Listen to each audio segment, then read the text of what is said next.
Hi, Bill. Kirill, how are you, sir? Hey, man. Tell me what is Ignite and what's AI Infra and how we all got connected. Oh, yeah. So Ignite, we've evolved a lot over the past years. We started originally as just a go-to-market agency focusing on B2B deep tech.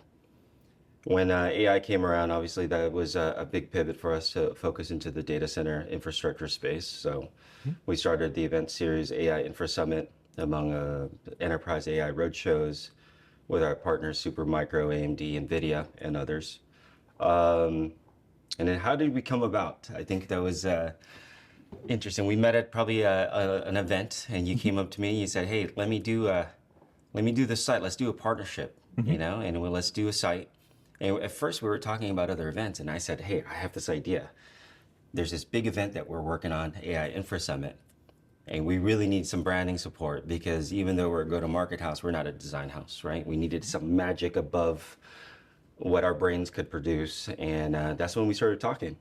And there's a lot of creative stories behind how that partnership evolved also, right? But yeah, we're really happy to be partnering with Lazarev on this. Tell me more about the scale of the Igniting events. It's sort of everyone who is moving to the Bay right now is doing the event. It's like the first thing.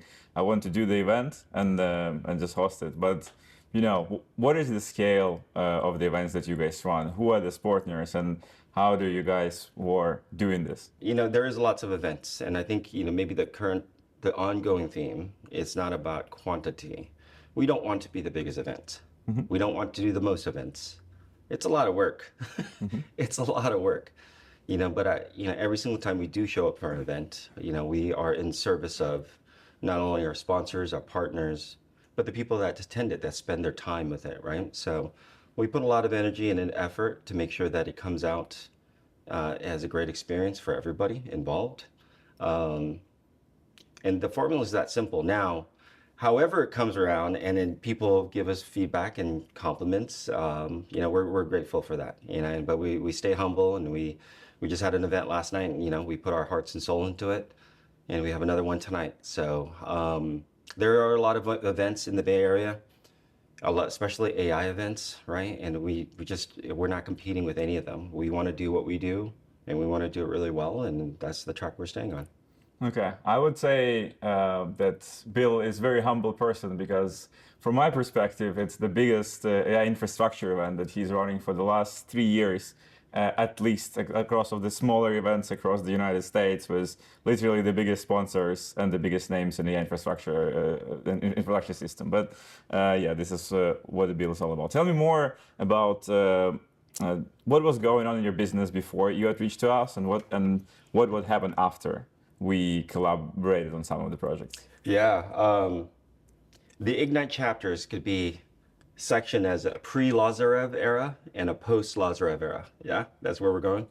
And that's true. And I think that, we are a group of marketers at heart, and, with a mix of biz dev, strategy, industry experience, all that stuff. But I'm very open to admitting where our limitations are, right? And then so one of the things I told my team was that when we started engaging you guys, Lazarev, is that, we were looking for somebody to help us change our paradigms, see outside of our own box, right?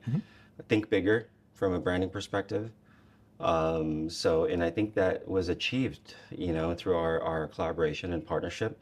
I think there's been times you and I butted heads in the best way, and you're just like, no, Bill, you got to stay in this lane. It's brand strength, and you kind of coached me through that, and I really appreciate that. And then now, when you take a look at fast forward, 3 years into this partnership, take a look at our brand strength now. I mean, the logo on the wall, on my chest, on this mug, all of this was kind of your concept and creation, and all of this was you forcing me to take a look at things differently, right? And I am really, really glad that you did. Do you think working with an agency that challenge you is a good thing or a bad thing? It's like when people, you're the client, obviously, you have your own vision. You was building this for many years. You're putting so much effort into getting things done in the way that you guys want. How do you, what would you tell to the clients who are potentially thinking about collaborating with us? Is it a good thing or the bad thing? You know, how should they approach us when working with an agency like ours? Yeah, it's I think it's a good thing.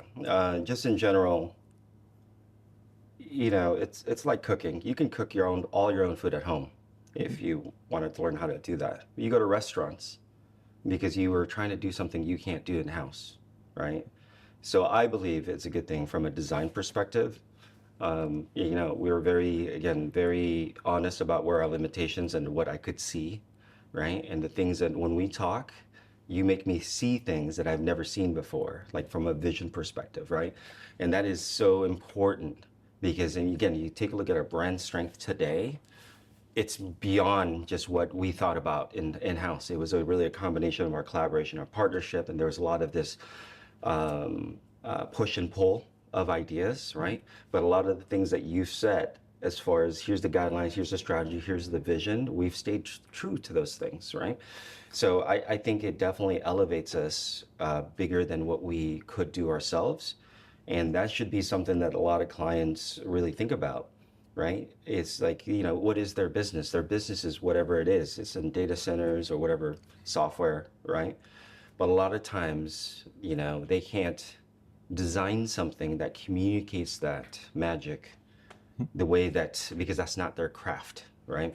So I believe that, you guys are the master of this as far as being able to kind of take the essence of something, right? And being able to expand on it. Like, for instance, our brand logo, we had a conversation about this. We were so in love with our logo before and our brand strategy, and you pushed this. He's like, no, we got to take a look at things differently. And you found the essence of what it was, and it was that energy, right? And then you're able to take that magic, what you saw, and then imbue it into our logo and brand. And we really appreciate that. So I think it's an absolute positive for us. Yeah. What were the results of the brand launch that we can measure? Because the things like strategy and perception is something in the air, something that people see, something that you can feel when you walk into the room, something that can stand out to you from the other people that's out there. But it's like, if we translate it to the measured results in after event subscript, I don't know, whatever you measure it, how would you KPIs? Yeah, how can we just drop it down to simple 3 numbers that you think people should know about? Like, here is what we achieved through that. Yeah, I mean, if you take a look at, let's just start with the simple stuff, the black and white stuff, which is pure numbers. I think all our metrics across all of our socials changed. You can get pre-Lazarev, post-Lazarev, yeah. Sponsorship revenue, the size of the events continue to grow at a bigger, faster pace. Those are kind of the simple metrics, right? I think more qualitative metrics is, how are we perceived in the market? It's just like if you walk into a room and you're dressed up in a nice $1,000 suit, you feel differently. Whether it's real or not perceived, right? The room treats you differently, right? And you have a little bit more confidence, and more conversations come to you, more opportunities come to you, right? So I feel like there's probably a big basket of qualitative things that happened with our brand and I would say it's irrational. It's irrational. Sometimes things come to us and I'm just like, why? But we accept it and we're grateful for it, right? But I think a lot of that is how we're perceived, and the branding really shapes a lot of that. This is our suit in the market, our $1,000 suit. How would you describe the experience of working with a platform such as Webflow? Because you obviously had something before we choose this platform to roll over into the future development of all the things that we built for you. How would you describe collaboration aspect of it works? How would you describe if it's easy or it's hard to use? What are the real simplification, or were there any simplification with your team to work on a future website that we built for you?